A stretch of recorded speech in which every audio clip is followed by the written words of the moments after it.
Certains salafs disent At-taswif min junud iblis. Le fait de dire demain, ça fait partie de l'armée de Shaitan. Demain, ça fait partie des ruses de Shaitan. Et un poète qui dit Wala turji amal al-yawmi ila ghadin la'alla ghadan ya'ti wa anta faqid. Et ne retarde pas ce que tu dois faire aujourd'hui pour demain, car il se peut que demain, il se peut que le lendemain vienne, ou un tafaqid, et qu'on t'a perdu. Donc tu dis demain, mais qui te dit que demain tu seras vivant? Vous voyez? Non. Et parmi les points et parmi les critères que l'étudiant en sciences doit prendre en compte, bien, jusqu'à quelle heure, tiens? Parmi les critères que l'étudiant en sciences doit prendre en compte, التفرغ والجهد الكامل. التفرغ والجهد الكامل. Le fait de se vouer complètement à la science. Ça, bien sûr, c'est pour celui qui veut, Inch'Allah, par la suite, être utile à la Ummah, apprendre le Coran et le transmettre aux générations qui vont venir après lui. Car en réalité, Allah Azza wa Jal protège ces textes du Coran et de la Sunna. Le Coran et la Sunna, Allah Azza wa Jal takaffala bi hifdhihima.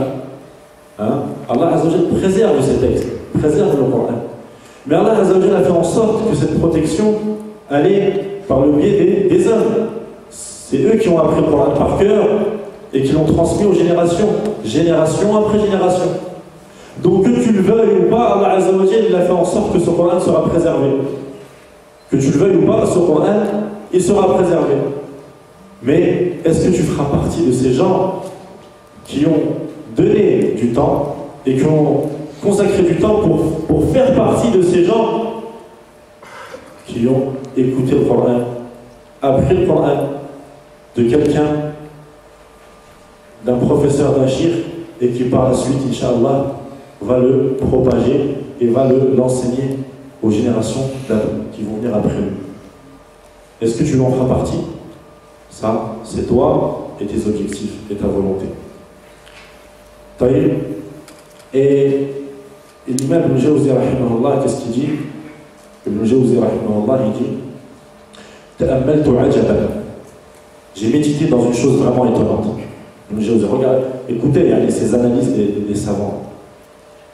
Ta'ammaltu ajaban. J'ai médité dans une chose qui est vraiment étonnante. وهو أن كل شيء نفيس خطير يطول طريقه ويكثر التعب في تحصيله. Il dit donc Ibn Jawzi rahimahullah, j'ai médité dans une chose étonnante. C'est quoi? أن كل شيء نفيس. Toute chose noble. En première catégorie, la science, l'adoration, ou ce que tu veux, toute chose noble. En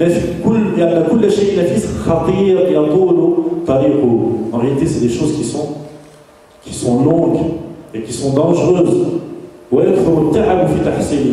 Et en réalité, il y a une grande fatigue à pratiquer pour accéder aux choses nobles. Alors, ça, c'est une règle. Si tu veux accéder à des choses nobles et atteindre un objectif noble, il faut que tu te fatigues longuement. Tu ne vas pas accéder et atteindre ces objectifs nobles qu'avec de la fatigue. Et sans se fatiguer, on n'obtient rien. Et cela est connu, que ce soit dans la science ou dans les choses qui sont liées à notre dunya. Sans la fatigue, on n'obtient rien. Alors que dire de la science? Et Ibn Qayyim rahimahullah dit وأما سعادته فلا يورثك إياها إلا بذل الوسع وصدق الطلب وصحة النية. Il dit Ibn Qayyim rahimahullah, quant à la vie heureuse que peut te donner la science, car la science, comme on va le voir, si on a le temps, on va citer certaines paroles de certains savants, la science, ça fait partie des choses qui rendent heureux le musulman et l'étudiant en sciences. Il dit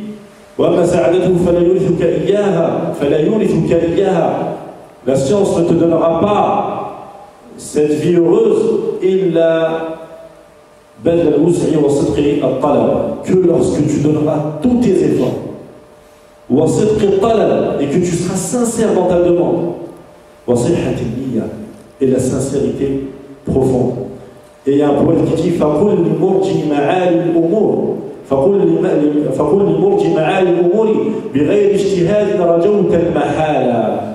dis à celui qui espère de grandes choses et qui se fixe de grands objectifs, mais sans fournir d'efforts, en réalité, tu fixes des objectifs que tu ne vas jamais atteindre. Et qu'il est impossible que tu atteignes cet objectif.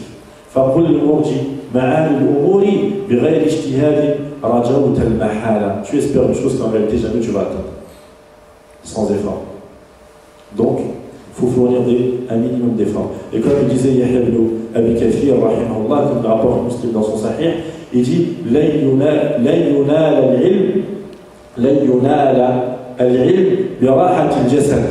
la science, il est impossible d'accéder à la science avec le repos du corps. Avec le repos du corps.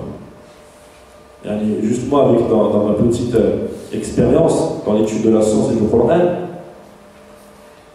j'ai connu des frères, subhanallah,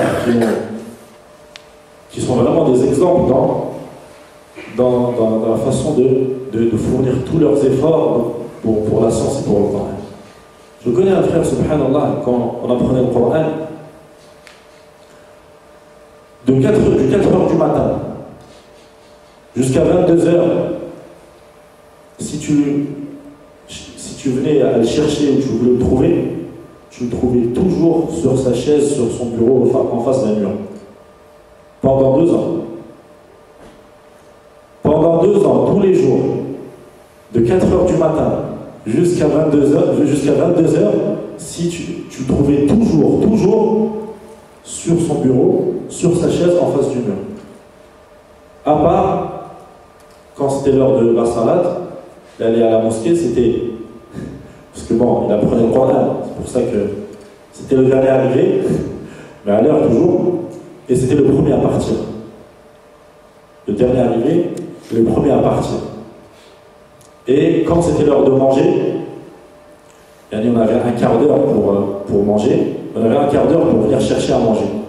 Et il venait toujours quand il restait 2-3 minutes. Et ça, c'est des exemples très étonnants. De 4 heures du matin jusqu'à 22 heures, tu le cherches, tu le trouves dans sa salle, devant son mur, sur sa chaise.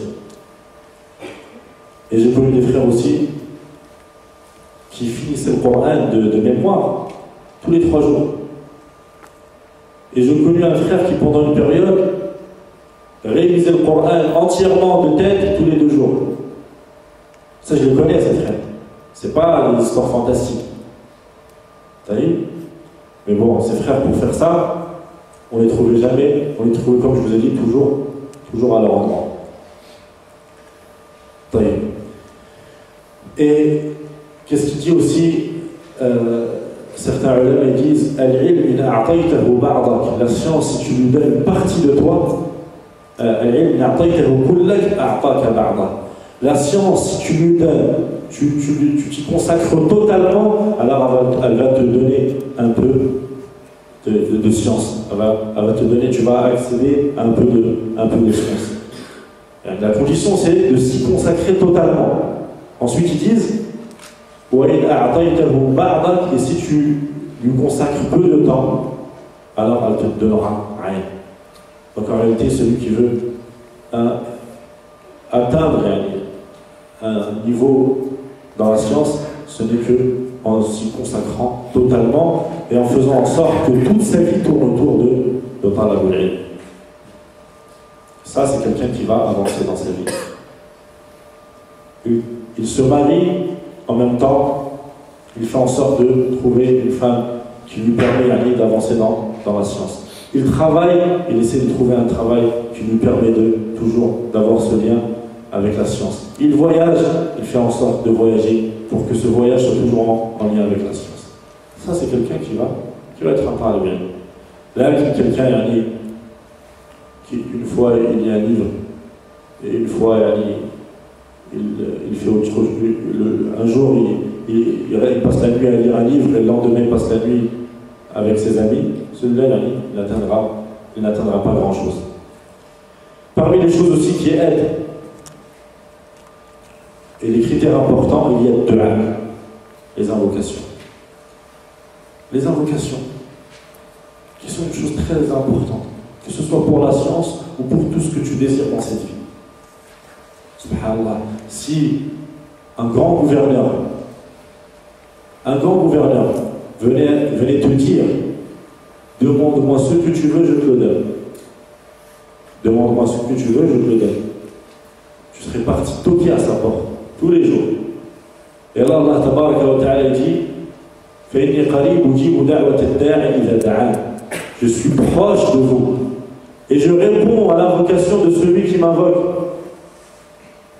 Et dans l'autre verset, Allah Azza wa Jalla dit, votre Seigneur a dit, invoquez-moi, je vous répondrai. Promesse d'Allah tabaraka wa ta'ala. Une promesse d'Allah tabaraka wa ta'ala. Et pire encore, Allah Azza wa Jalla met en garde ceux qui s'orgueillent de l'invoquer. Donc Allah tabaraka wa ta'ala te dit, demande-moi une chose, je la donnerai. Et pire encore, il te dit, si tu t'orgueilles de me demander quelque chose, alors, وقال ربكم ادعوني استجب لكم ان الذين يستكبرون عن عبادتي سيدخلون جهنم داخلين. Ceux qui s'orgueillent de mon adoration seront jetés en enfer. ان الذين يستكبرون عن عبادتي سيدخلون جهنم داخلين. Humiliés. Donc l'invocation. Et il y a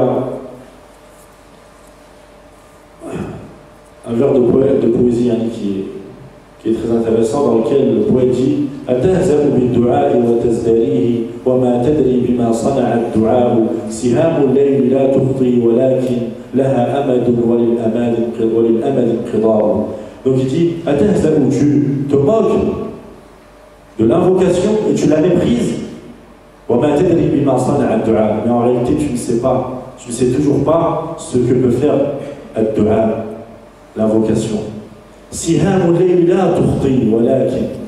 sont en réalité des du'a, ce sont des flèches qui viennent de la nuit et qu'ils atteignent forcément leur objectif. Quand tu fais des du'a, forcément ça atteint son objectif. Sauf que il y a une durée pour la réponse. Et cette durée, un jour, elle se finit. Une durée, c'est limité. Donc fais des du'a sans cesse. Et Allah Azza wa Jal a promis qu'il te répondra à cette invocation. Et il faut toujours savoir qu'en réalité, al-ilm, c'est Allah tabaraka wa ta'ala qui donne l'ilm. Al-ilm, ça provient d'Allah tabaraka wa ta'ala. Et l'ilm, c'est Allah qui le donne à son serviteur. Tu peux être autant intelligent que tu le veuilles et aussi motivé que tu le veuilles. Si Allah décide de ne pas t'enseigner, il ne t'enseignera pas. Et si Allah décide de t'enseigner, même si au début tu as une lourdeur pour apprendre la science, Allah va t'enseigner. Allama ar-Rahman, allama al-Qur'an. Le miséricordieux a enseigné le Qur'an. Alladhi allama bil-qalam, celui qui a enseigné avec la plume. Et les versets concernant cela sont multiples. Allah tabaraka wa ta'ala dit yu'ti al-hikmata man yasha wa man yu'ti al-hikmata faqad utiya khayran kathira. Il donne la sagesse, c'est-à-dire la science, à qui il veut, et celui à qui la science sera donnée, il aura pris une chose, une grande chose. Wa man yu'ti al-hikmata faqad utiya khayran kathira. Il aura reçu une très belle chose, une grande chose. Et ici encore une histoire qui est intéressante avec Ibn Taymiyyah rahimahullah. Ibn Taymiyyah rahimahullah, vous connaissez tous Ibn Taymiyyah, c'est un très grand savant, très doué, très intelligent, avec une mémoire, une très grande mémoire, jusqu'au point où on disait de lui un hadith que Ibn Taymiyyah ne connaît pas, ce n'est pas un hadith. Jusqu'au point où des gens de science, lorsqu'ils s'asseyaient à son assise, ils disaient, lorsqu'il parlait d'une science, par exemple il parle de la langue arabe, On a l'impression qu'il n'a rien étudié à part cette science, c'est-à-dire qu'il a consacré tout son temps et toutes ses études à cette science. Et quand il parle de fiqh, c'est comme s'il a consacré toute sa vie au fiqh. Et quand il parle de aqida, on dirait qu'il a consacré toute sa vie à l'aqida. Et quand il parle de hadith, on dirait qu'il a consacré toute sa vie au hadith. Donc ça vous montre à quel point c'était un érudit et un grand savant.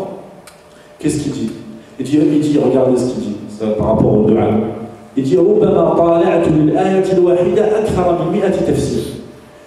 il m'arrive de lire pour l'explication d'un seul verset plus de 100 explications. Regardez l'effort qu'il fournit. Regardez l'effort qu'il fournit. Aujourd'hui, si on venait à savoir le plus grand étudiant qui essaie de préparer un dars ou qui essaie de préparer un dars, une conférence ou connaître l'explication tout simplement d'un verset, généralement, au meilleur des cas, il ne va pas dépasser 30 tafsirs. La 100 tafsirs. Regardez l'effort qu'il fournit. Mais là où je veux en venir, c'est pas simplement cela, c'est ce qu'il va dire après. Il dit et ensuite je vais dans les mosquées qui sont vides, où il n'y a personne. Et je pose mon front sur le sol, prosterné. Et je dis Ya mu'allima Ibrahim allimni, ô celui qui a enseigné Ibrahim, enseigne-moi.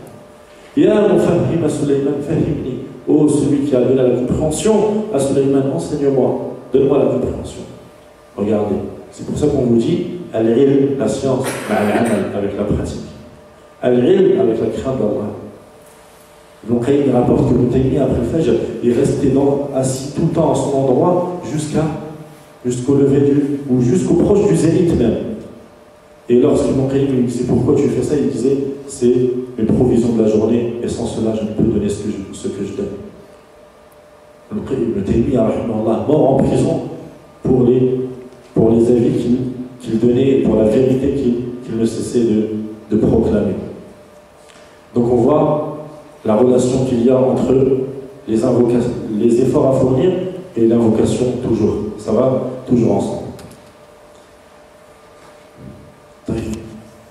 Toujours, parmi les critères que doit avoir l'étudiant en sciences, c'est al-himma al-aliyya, al-himma, la forte volonté, la grande volonté.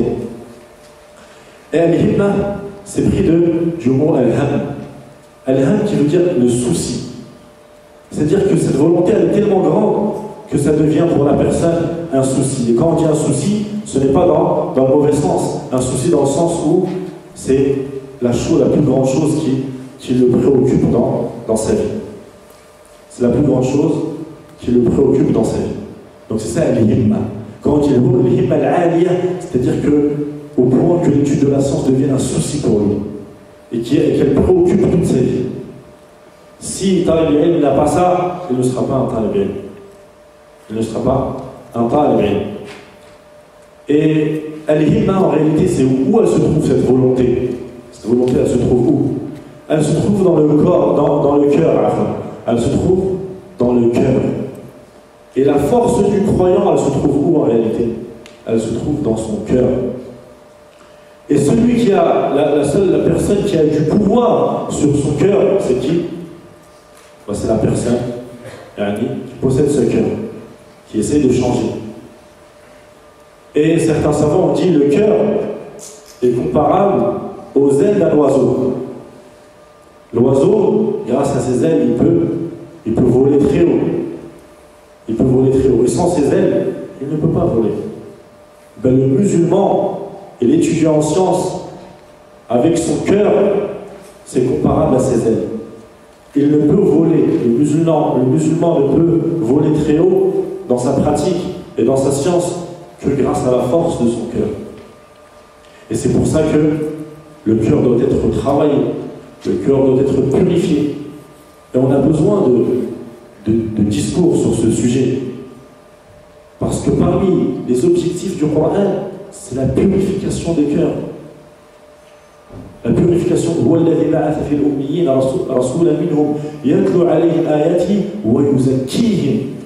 parmi les objectifs du prophète sallallahu alayhi wa sallam, purifier les croyants. Tazkiya, ça c'est une chose qui est importante. Et chez beaucoup d'étudiants, il y a un manque de tazkiya de qulub. Quand on dit la purification du cœur, purifier son cœur de toutes les mauvaises choses, de la jalousie, de la haine envers ses frères, de l'orgueil, des tentations. C'est ça, purifier son cœur. Et le prophète sallallahu alayhi wa sallam a purifié les cœurs de ses compagnons avant toute chose. Et tellement que cette volonté est importante, alors sachez que Allah tabaraka wa ta'ala parfois il prend en compte ta volonté même si tu n'as pas fait la pratique. Je m'explique. Le prophète sallallahu alayhi wa sallam dit dans un hadith sahih: Man sa'ala Allah ash-shahadata bi-sidq, celui qui demande à Allah le martyr avec sincérité, Allah Azza wa Jalla le fera atteindre le degré des martyrs, même s'il meurt sur son lit. Il est mort sur son lit, il n'est pas mort dans une bataille. Mais cet homme qui est mort sur son lit, auprès d'Allah Ta'ala, il a le degré de celui qui est mort dans une bataille. Donc vous voyez, cette personne, la différence c'est quoi? Pourquoi il a ce degré-là? Parce qu'il avait les himma, il avait la volonté, la sincérité. Donc Allah Azza wa Jalla a pris en compte sa himma, même si l'action là, il ne l'a pas faite. Quand il ne l'a pas faite, il a été privé de cet acte-là, mais il était vraiment sincère dans le fait de vouloir concrétiser cet acte. Et on va lire une parole de Ibn Qayyim rahimahullah, toujours sur al-himma, la volonté qui est dans le cœur. Il dit Ibn Qayyim rahimahullah: i'lam anna al-'abda innama yaqta'u manazil as-sayr ila Allah biqalbihi wa himmatihi la bibadanihi. Écoutez cette parole, méditez là-dessus. Il dit Ibn Qayyim rahimahullah: le serviteur ne pourra atteindre ou n'atteindra les étapes qui le mènent vers Allah biqalbihi wa himmatihi, avec son cœur et sa volonté sincère, la bibadanihi, non avec son corps. Et ça c'est une chose qui est très importante, qu'il faut bien comprendre. Cela ne veut pas dire que la pratique n'est pas importante. Non, au contraire, la pratique c'est une chose indispensable, comme vous le savez, que la foi c'est une croyance et une pratique. Donc ça va toujours ensemble. Ceux qui ont pratiqué et ceux qui ont cru et ont mis en pratique. Mais si comme il dit qu'il atteindra les étapes qui vont le mener vers Allah avec son cœur, non avec ses actes, qu'est-ce que ça veut dire? Ça veut dire qu'en réalité, plus son cœur sera propre, et plus son cœur sera fort, et plus sa volonté sera grande, plus en réalité sa pratique sera forte et sa pratique sera grande, et la récompense d'Allah Ta'ala pour ses actes sera grande. Et ça c'est pris d'où? C'est pris du hadith connu. ألا وإن في الجسد مضغة إذا صلح الجسد كله وإذا فسد الجسد كله ألا وهي القلب. Ça c'est le prophète sallallahu alayhi wa sallam qui dit: il y a dans le corps de l'être humain un organe que si il est en bonne santé, إذا صلح الجسد كله, alors tous les membres de son corps seront en bonne santé. وإذا فسد الجسد كله, et si ce cœur est mauvais, ou ce cœur est malade, ou ce cœur est fatigué, alors tous ses membres seront fatigués et sa pratique ne sera pas bonne. Donc en réalité, l'éducation des cœurs et la purification des cœurs est une chose indispensable dans ta pratique religieuse, mon cher frère. Et sache que si tu pratiques les pratiques religieuses avec un cœur vide de crainte d'Allah, alors tu n'iras pas loin. Tu n'iras pas loin. Car le corps va se fatiguer et le cœur ne va pas suivre. Le cœur ne va pas suivre et tu ne vas pas aller loin. Mais si ta pratique va concordance avec ton cœur. Et avant en fonction de ton cœur. Et tes pratiques sont un résultat de la force de ton cœur. Alors là, Allah Azza wa Jal va te raffermir dans ta religion. Qu'est-ce qu'il dit?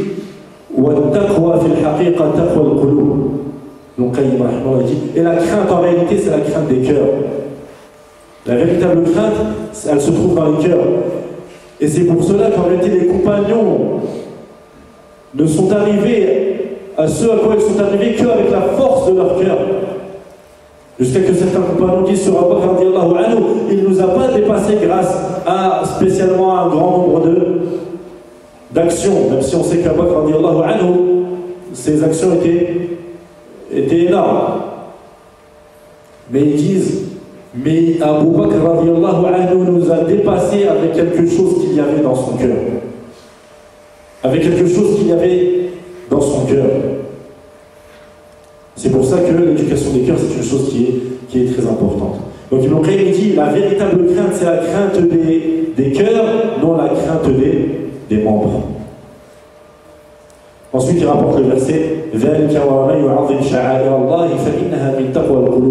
car celui qui honore les prescriptions d'Allah, cela fait partie de la crainte des cœurs. Celui qui honore les prescriptions d'Allah, il honore la prière et il lui donne une grande importance. Il honore al-ilm et il lui donne une grande importance. Il honore al-sadaqa et il lui donne une grande importance. Il honore Qiyam al-layl et il lui donne une grande importance. En réalité, en réalité, c'est une crainte qui provient du cœur et c'est pour ça qu'il a honoré ses prescriptions. Donc en réalité, comment le croyant parvient à honorer et à donner de l'importance à ses pratiques religieuses, il y arrivera que lorsque son cœur sera réveillé. Et c'est pour ça qu'Allah Tabaraka wa Ta'ala dans le Coran parle souvent des cœurs. Dans leur cœur il y a une maladie, alors Allah leur ajoute une maladie. Donc le cœur c'est la base de tout. Jusqu'à ce que certains savants ont comparé le cœur à quoi? À un roi qui a des gens sous son ordre. Lorsqu'il ordonne, les gens qui sont sous son ordre pratiquent directement ce que le roi a ordonné. Alors le cœur, il est comparable à cela avec les membres. C'est-à-dire que lorsque, en réalité, c'est le cœur qui ordonne à la personne de pratiquer. Et c'est le cœur, en réalité, qui va donner la force pour la pratique. Et quand il va ordonner, alors le corps va suivre et sa pratique sera forte. Et quand le cœur sera faible, alors il ne va pas ordonner. Et sa pratique sera faible. Ensuite, qu'est-ce qu'il dit? Il rapporte l'autre verset.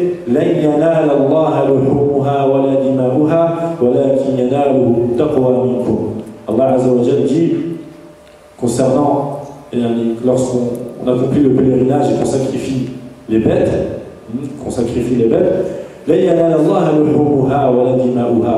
en réalité, ils n'attendront pas.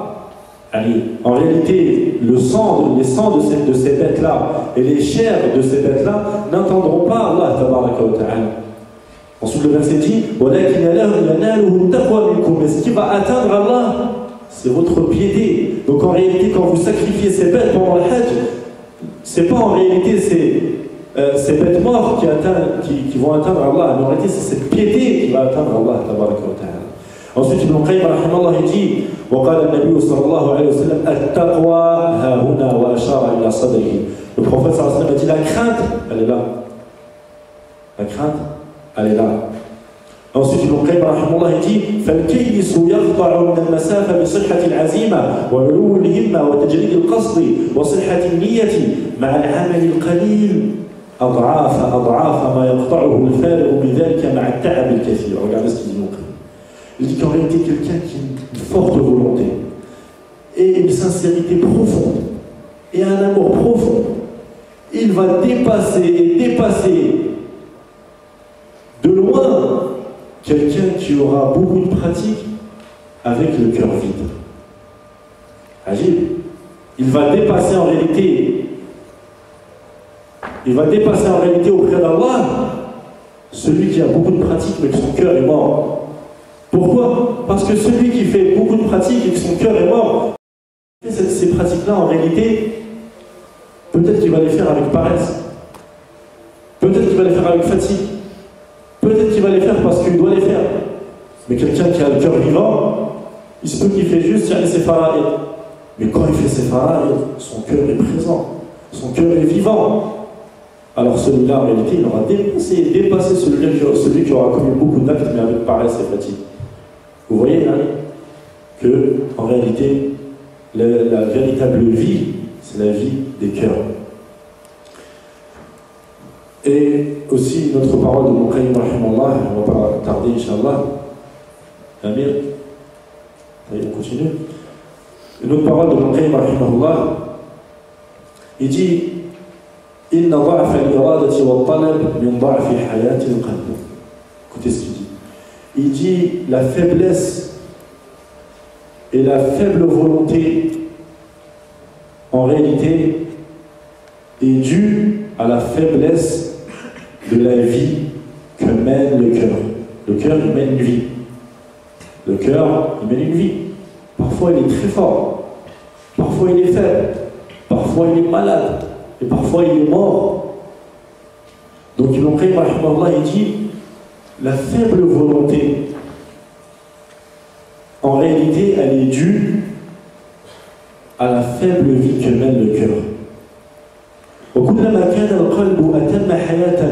Et à chaque fois que le cœur sera plus vivant, en réalité, sa volonté de cette personne-là sera plus grande. Donc, en réalité, la volonté dans l'étude de la science et dans la pratique religieuse va dépendre de la vie que mène ton cœur.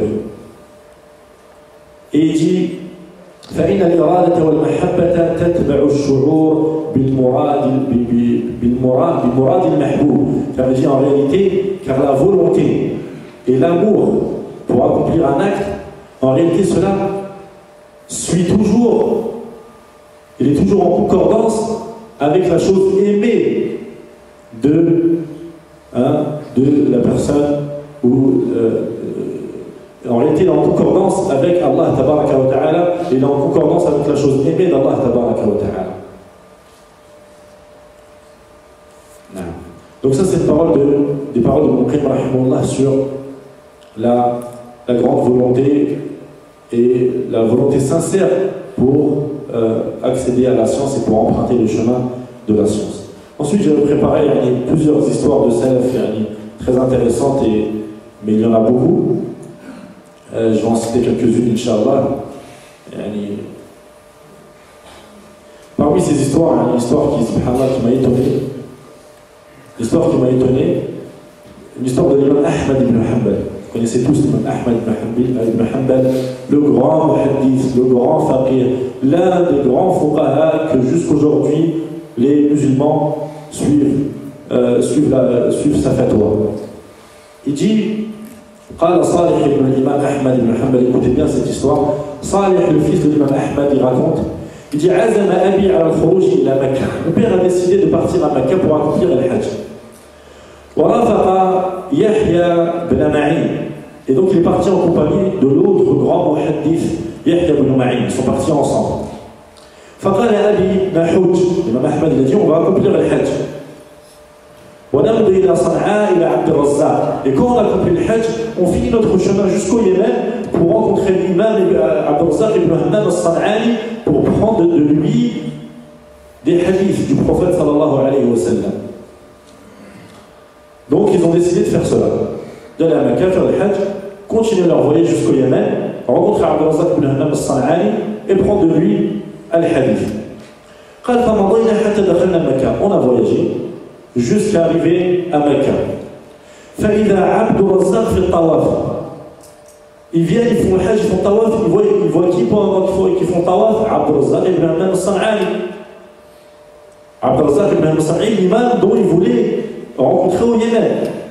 وكان يحيى يعرفه donc يحيى بن معين connaissait عبد الرزاق بن همام وكان يحيى يعرفه فطفنا ثم جئنا لعبد الرزاق ils ont fait le tawaf ils sont partis voir عبد الرزاق بن همام الصنعاني فسلم عليه يحيى donc يحيى بن معين a salué عبد الرزاق بن همام الصنعاني وقال هذا أخوك أحمد بن حنبل c'est lui أحمد بن حنبل فقال عبد الرزاق بن همام الصنعاني حياه الله il a fait une invocation إنه لا يبلغني عنه كل ما أسر به il me parvient de lui, de l'imam Ahmed, que des choses qui me rendent très, très heureux. Qu'Allah le raffermit sur cela. Donc il fait des du'a, il fait connaissance avec l'imam Ahmed, normalement. Ensuite, Abd al-Razzaq ibn al-San'ani, il se lève pour partir. ثم قام الأنصاري فقال يحيى بن معين dit quoi l'imam Ahmed ألا نأخذ عليه الموعد on prend avec lui un rendez-vous. Regardez ce qu'il dit Ahmed. فأبى أحمد il dit non. Il dit non. وقال لما أغير النية في رحلتي إلى الحج. Pourquoi je vais changer mon intention? Je suis venu jusqu'ici pour le Hajj et j'avais l'intention de partir jusqu'à Mecca, jusqu'au Yémen pour écouter le hadith. Je ne change pas mon mania. C'est vrai qu'on a rencontré, mais après une fois qu'on a fini, on a accompli le Hajj, on va aller voir Abd al-Razzaq ibn al-San'ani. Et à l'époque, ils ne partaient pas en avion, ils ne partaient pas en voiture, ils partaient avec des montures. Donc imaginez-vous, de Bagdad, l'imam Ahmed de Bagdad, jusqu'à Mecca pour faire le Hajj. Et ils décident qu'après le Hajj, ils vont au Yémen pour étudier chez Abd al-Razzaq ibn Hammam al-San'ani. Et pendant le Hajj, ils rencontrent Abd al-Razzaq ibn Hammam al-San'ani. L'imam Ahmed dit non, je ne prendrai pas le hadith de lui. Je ne veux pas changer ma nia. J'irai au Yémen. Regardez, il y a cette volonté qui est étonnante. Moi, je ne connais pas, avec le peu d'histoire que je connais pas quelqu'un qui a fait une chose pareille. Et on peut se dire, subhanallah, que l'intention était là. Et Allah, s'il ne serait pas parti au Yémen et qu'il aurait pris le hadith de Abd al-Razzaq ibn Hammam al-San'ani à Mecca, Allah Azza wa Jalla aurait pensé comme s'il était parti au Yémen fi sabil al-ilm. Pareil, il n'avait l'a'mal bin niyat. Mais non, il veut se fatiguer. Il a dit non, ensuite je continue jusqu'au Yémen. C'est agile cette histoire. C'est agile, mais ce n'est pas agile quand on sait que ça vient de l'imam Ahmed ibn Hanbal, rahimahullah ta'ala. Donc on va finir, Inch'Allah. Il y avait beaucoup d'histoires là, on va se contenter de cela. Ensuite, la méthodologie pour apprendre la science.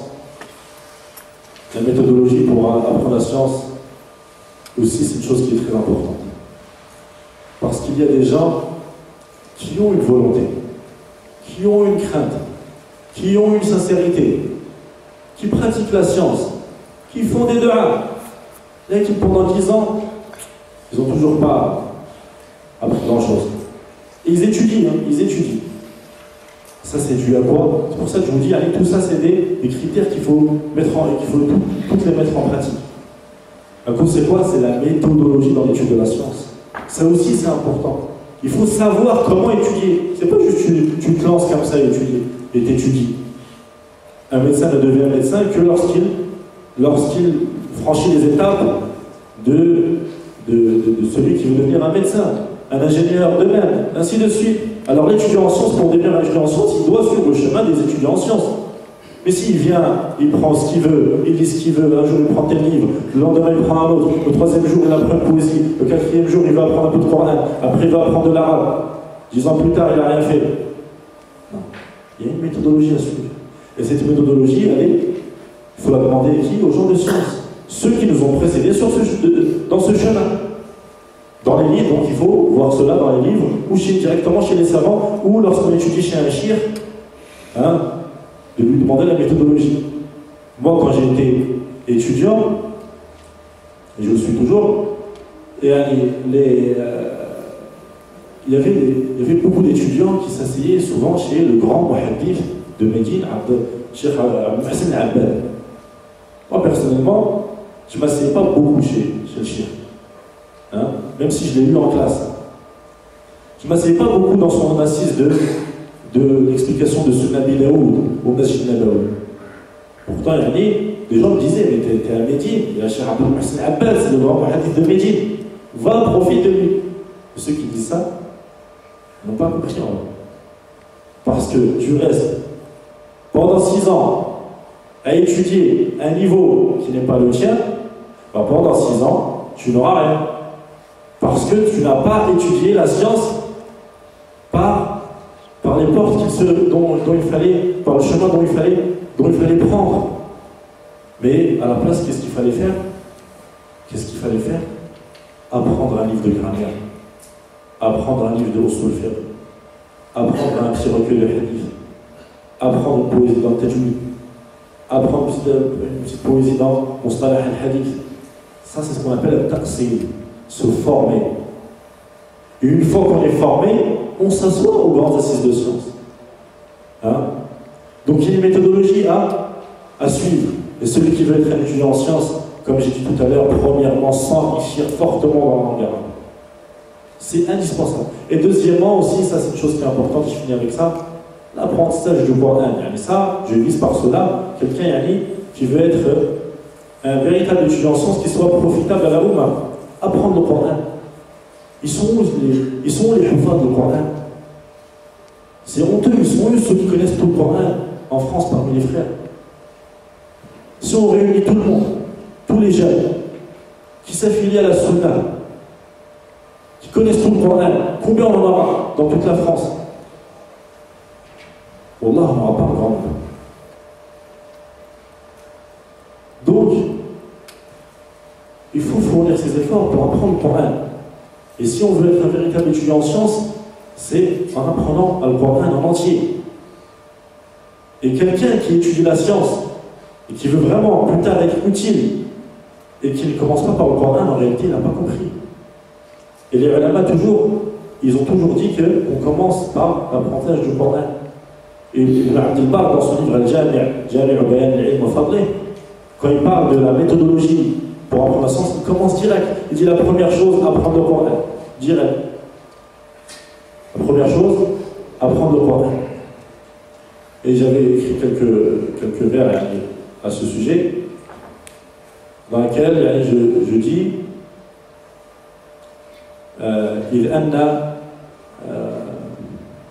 نظمتها لمن بعزمه ابتغى حفظ القرآن كله واجتهد إذ أن حفظه الكتاب كله يطلب أولا كما حققه القرطبي ابن عبد البر من كان في العلوم مثل البدر هذا أخي طريق العلماء فكن على طريقهم متبعا. Donc, j'ai écrit ces vers pour celui qui désire, en fournissant tous ses efforts, qui veut apprendre tout le Coran et qui a fait tous ses efforts pour apprendre le Coran. Ensuite, je dis, car apprendre tout le Coran,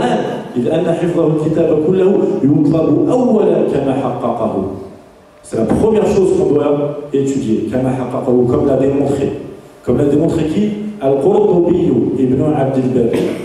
Ibn Abd al-Barr, le grand hadith dans son livre Al-Jami', Man kana fil ulum mithl al-badri. Celui qui dans les sciences est comme la pleine lune. Ensuite, je dis, Hada akhi tariq al-ulama. Ceci, mon frère, est le chemin des ulama. Fakun ala tariqihim muttabi'a. Alors, soit sur leur chemin, soit toujours parmi ceux qui suivent leur chemin. Donc, Al-Qur'an avant tout. Et la méthodologie, donc encore une fois, elle est très importante. Apprendre la langue arabe, Al-Qur'an, et ensuite les autres sciences, Mustalah al-Usul al-Fiqh, Mustalah al-Hadith, ensuite Al-Aqida, al-Hadith. Al-Aqida, ça s'étudie en premier, il n'y a aucun doute. Pour pouvoir rentrer dans les détails de l'Aqida, il faut des outils dans la langue arabe, dans Usul al-Fiqh, et dans tout cela afin de rentrer dans les choses en détail. هذا ويكتفي بهذا القدر. أسأل الله تبارك وتعالى أن يجعلنا ممن يعمل بعلمه وأن يجعلنا من المخلصين غير مرائين إنه ولي ذلك والقادر عليه. وصلى الله وسلم وبارك على نبينا محمد وعلى آله وصحبه أجمعين وبارك الله فيكم. السلام عليكم.